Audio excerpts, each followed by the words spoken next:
and welcome back to my channel. My name is Brie. Hi if you're new here, or hey if you've been around for a little while. I just have to say, guys, I posted my kind of special edition, as I was calling it, video on Sunday, and within like 2 days I have had like a bump in subscribers, and it's not crazy.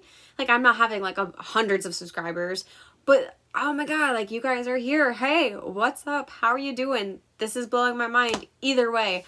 I mean, whether it's 1 subscriber or 7, I'm just so happy you guys are here and watching my videos, so I continue to hope that you enjoy them. With that being said, Happy New Year's Eve, everyone! I am so excited. I can't believe this is the final day of 2019.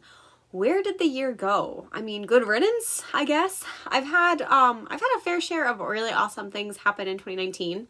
One of those being that I started my YouTube channel this year, so I mean, that's cool. I've also worked really hard on some of my own personal reading and writing goals, and also in my personal life, I got a new car, and there's just been a lot of good things. But there's also been some trying times too, as I'm sure a lot of you have, it's a year, right? Everyone faces different things. But I wanted to end the year on a wonderful note and talk about all of my favorite books that I read in 2019.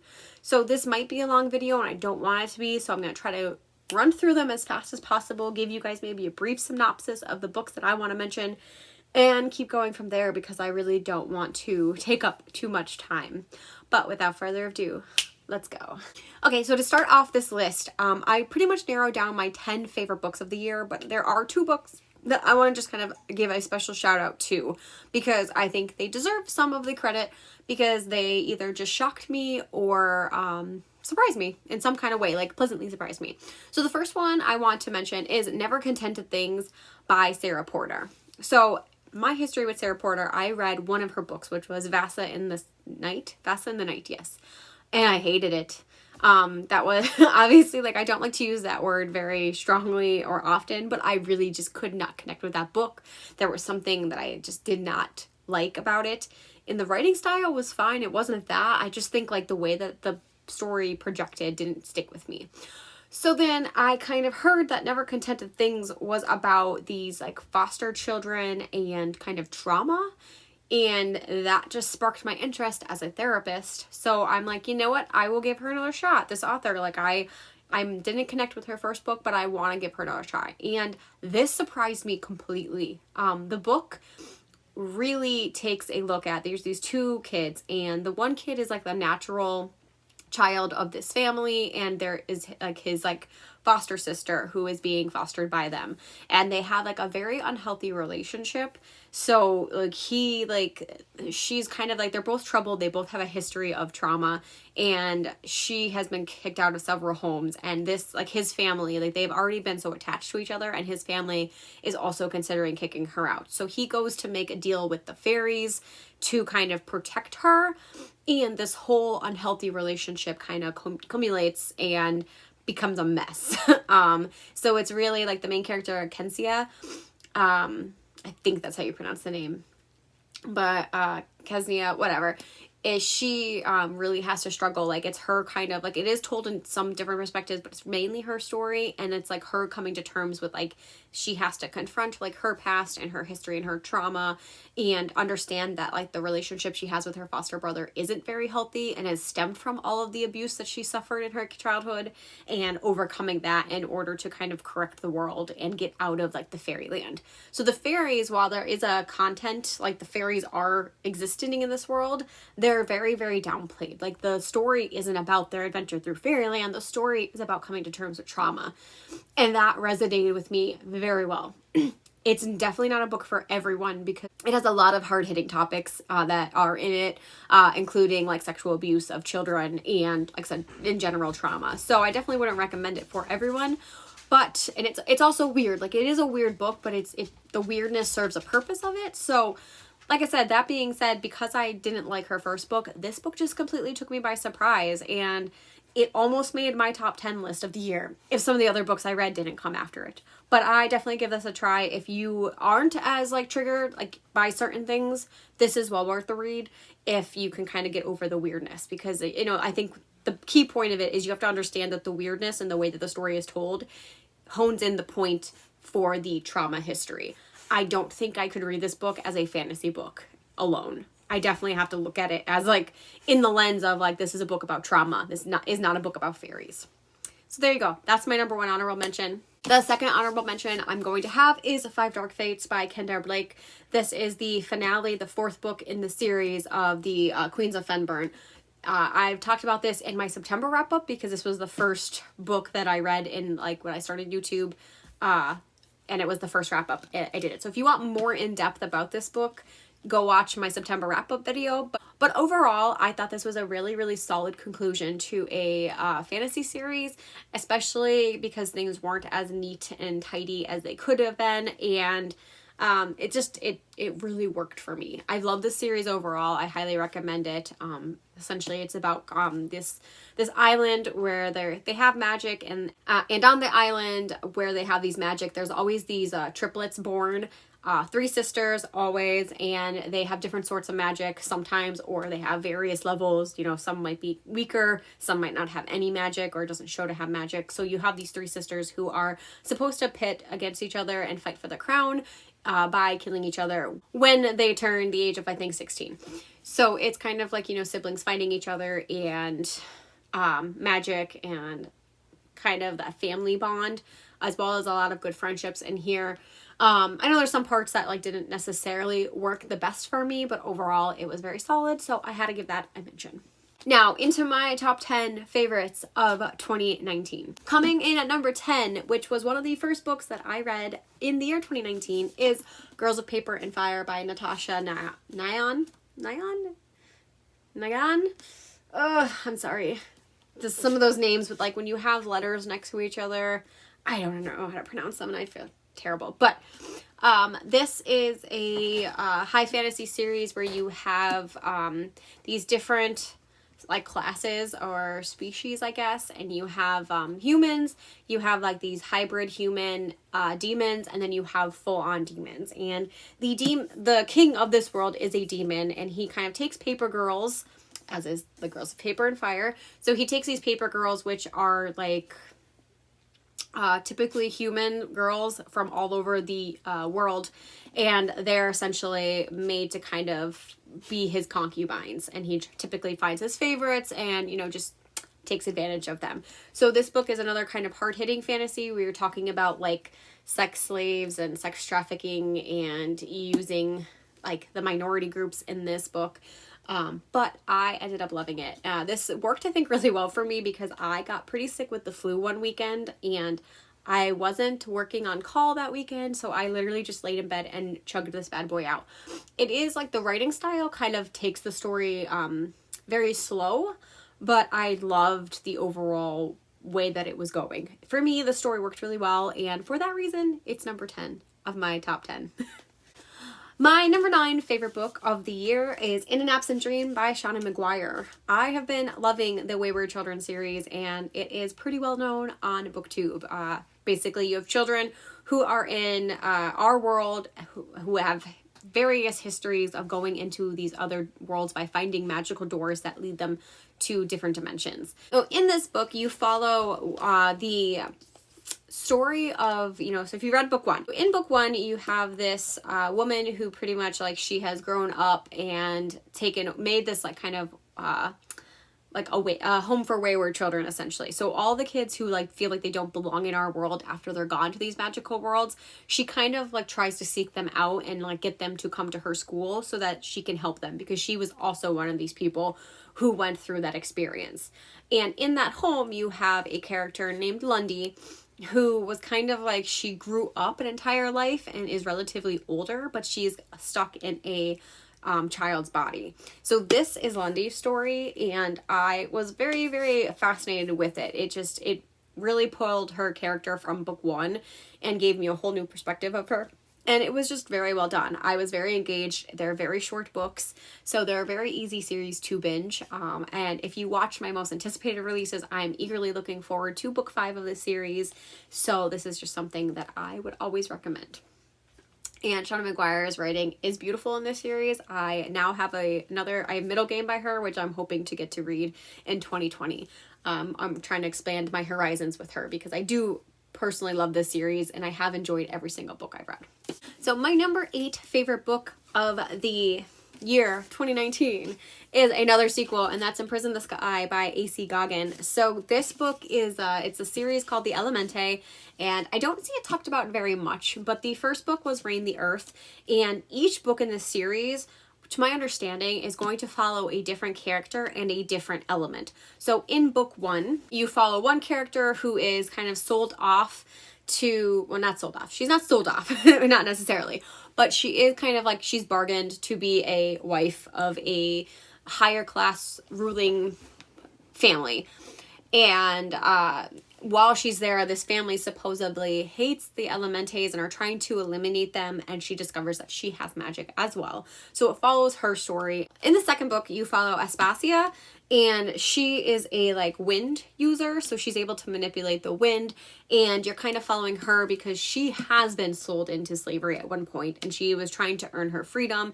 And I believe, if I remember correctly, because this is the first book I've read of the year, really, it's been a while, while she's like, you know, I think she kind of earned her freedom, but it was kind of like you're never actually free. And she tries to save all the other children to get them out of this world so that they're not sold into slavery. Because once you're sold into slavery, it's very hard to get out of it. And it pretty much doesn't leave for a very good life. Like, there's almost no hope. So she's trying to work with, work for these children and also kind of help the rebellion that's starting to rise in this world.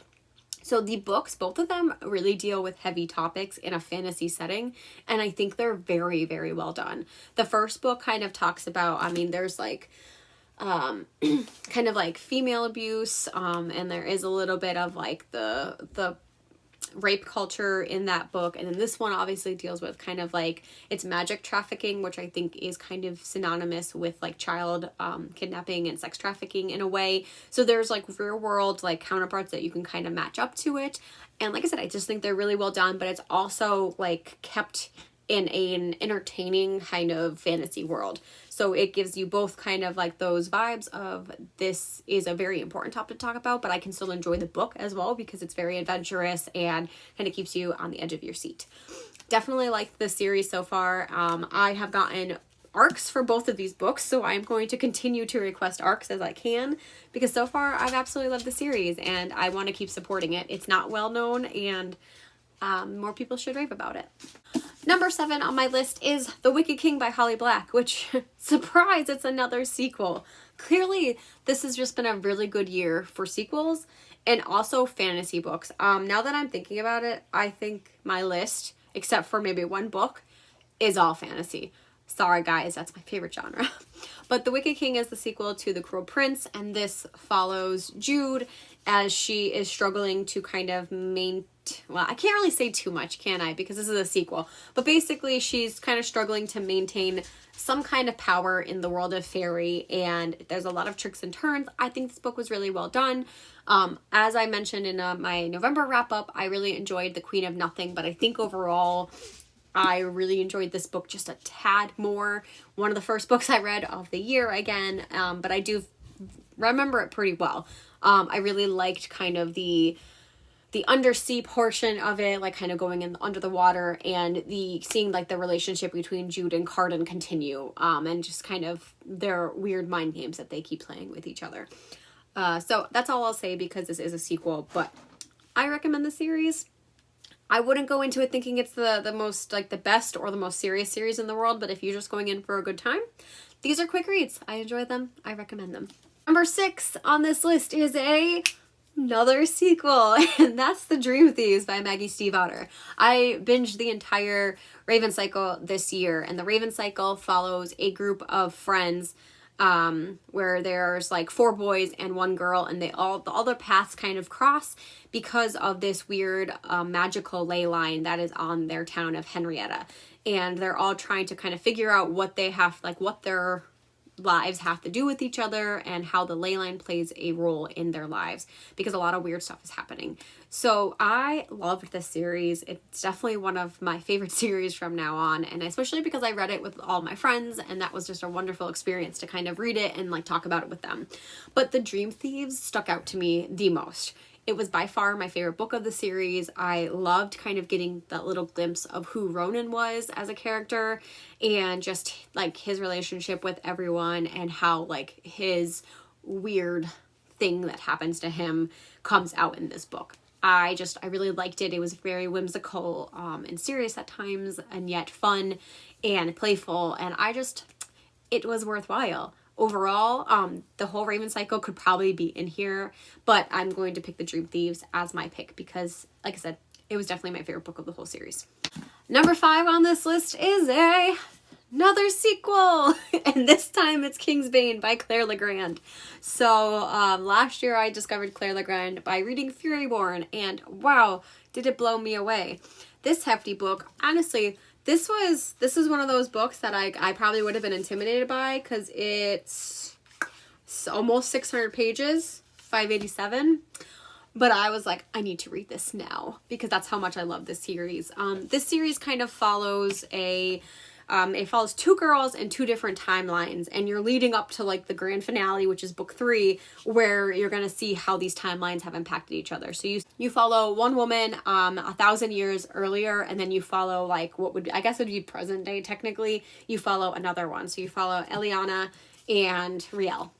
So Riel is 1,000 years ago, and Eliana is from present day in this fantasy world, and basically the series has to do with angels and different dimensions and magic.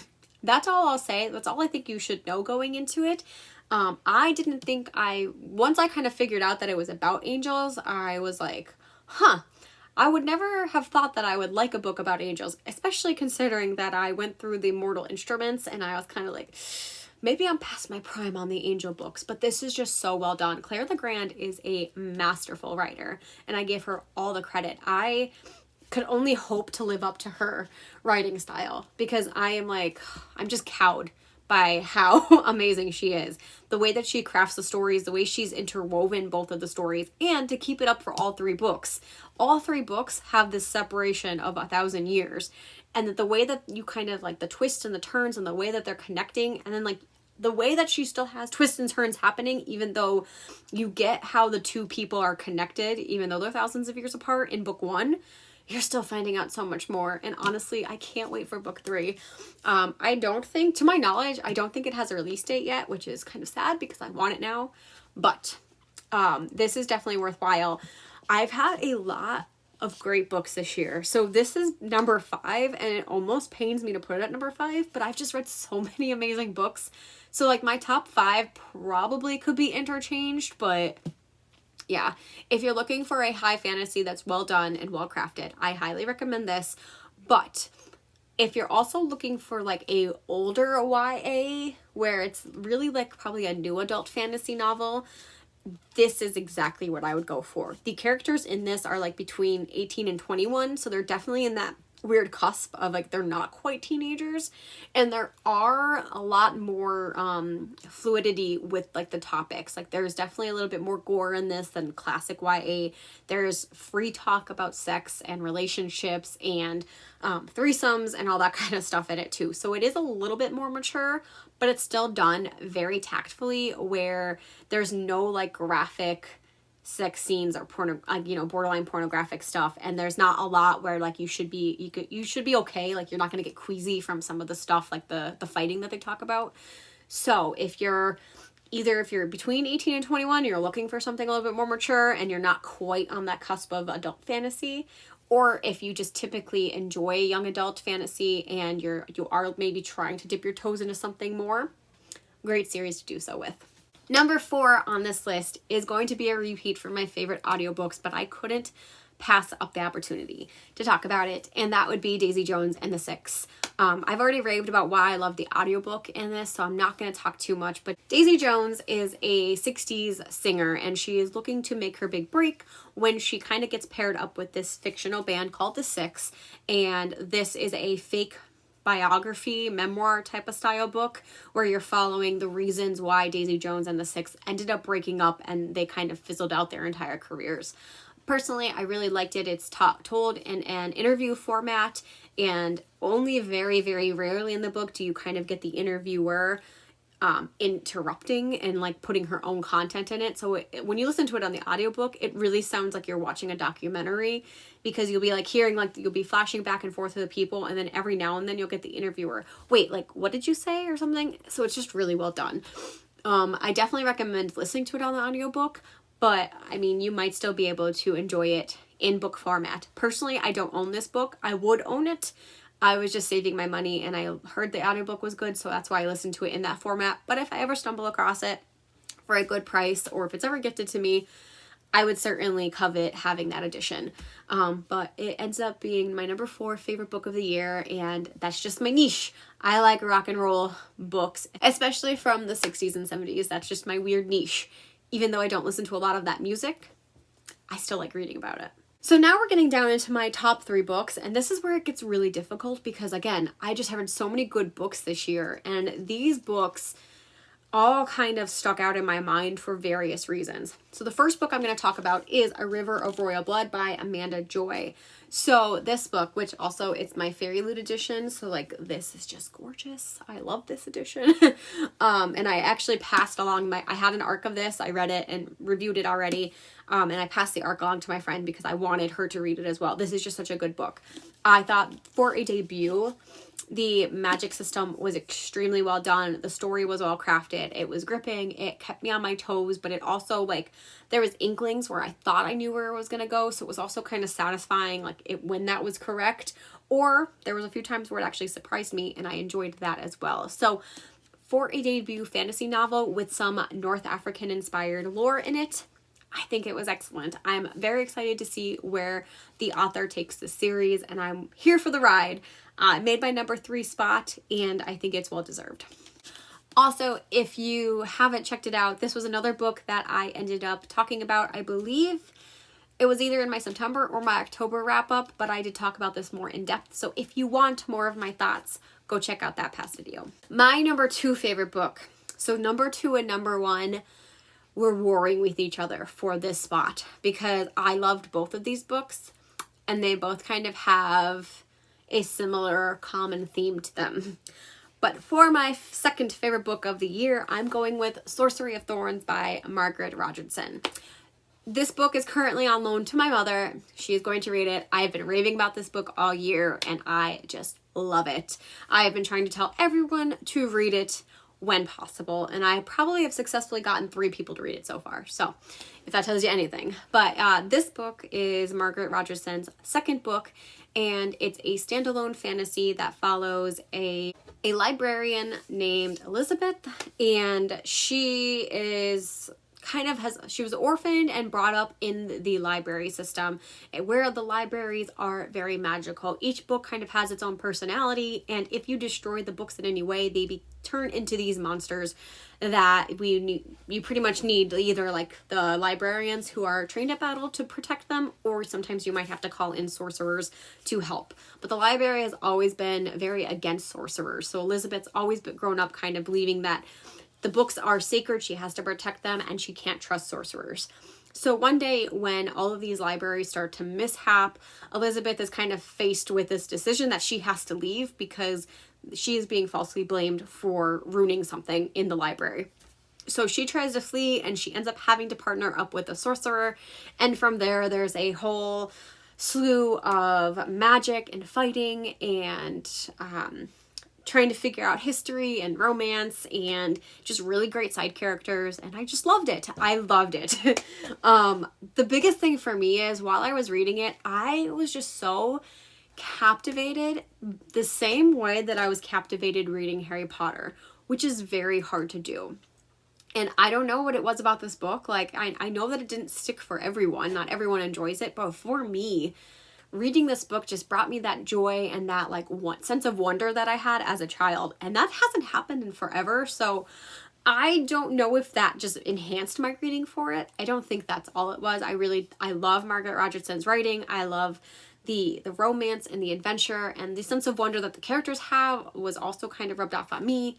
I also loved her previous book. Despite it being short, it was very cute and fluffy. So I just think that I am a fan of this author in general, and the worlds and the magic she creates is just right up my alley. So for that reason, I absolutely adored this book, and I will forever keep it and hope that I will read it probably relatively soon. I'm not going to put this off for like 10 years. I probably will read it sooner than later again because I loved the magic in it.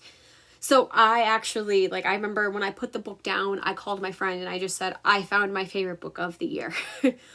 And my favorite book in like the decade, probably. I'm not making a decade video, but if I was, this probably would have topped it. However, then I read my number one book, and like I said, it was very hard to pick between these two books because I love them for both different reasons, but also in very similar veins. So my number one favorite book of this year is Serpent and Dove by Shelby Mahurin. So this book also has to deal with magic and witchcraft. And if you can't tell, I love witches. Witches are like one of my favorite.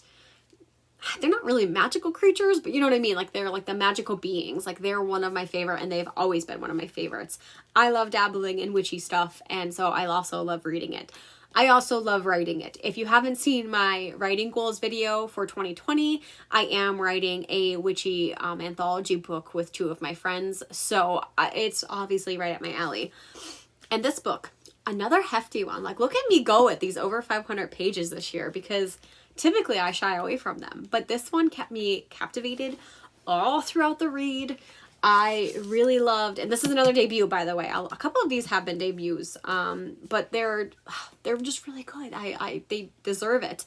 But Serpent and Dove follows a witch and a witch hunter, and the witch is trying to kind of hide from her past when she kind of stumbles upon this witch hunter, and for unknown reasons, they end up kind of getting involved in a marriage, and they have to put up with each other. So the witch kind of thinks, okay, maybe this is actually for the best for me, because they're not going to suspect me being a witch if I'm married to a witch hunter. And the witch hunter is trying to make the best of his situation because he did kind of have a romance with someone else before this book starts. And he's trying to cope with that and get over it while being now matrimonied to another woman.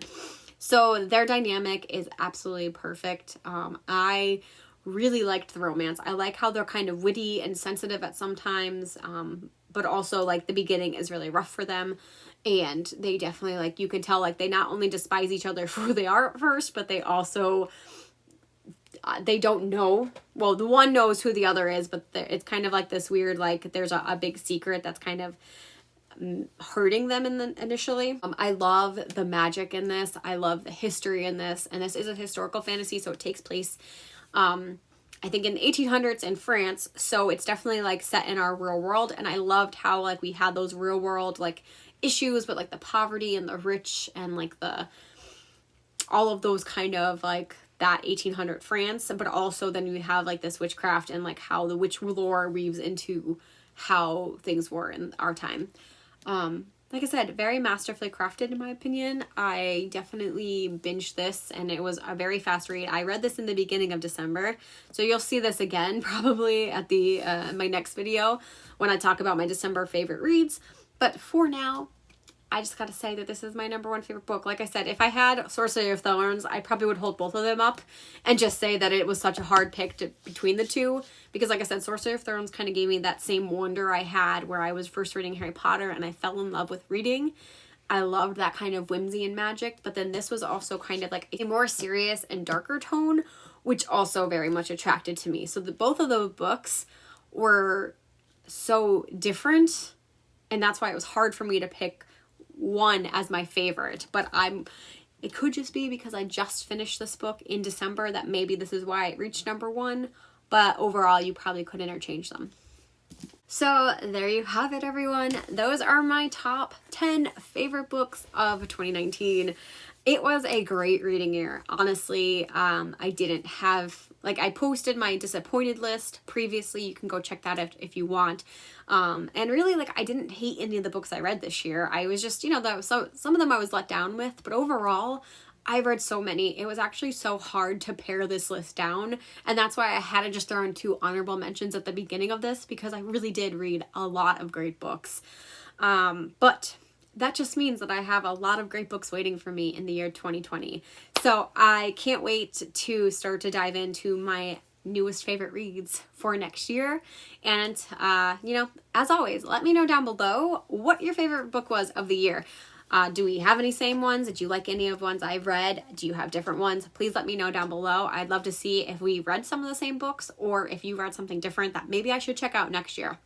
So until next time, guys, happy New Year's Eve. Have a wonderful New Year's Eve if you're celebrating, and see you next year. Bye.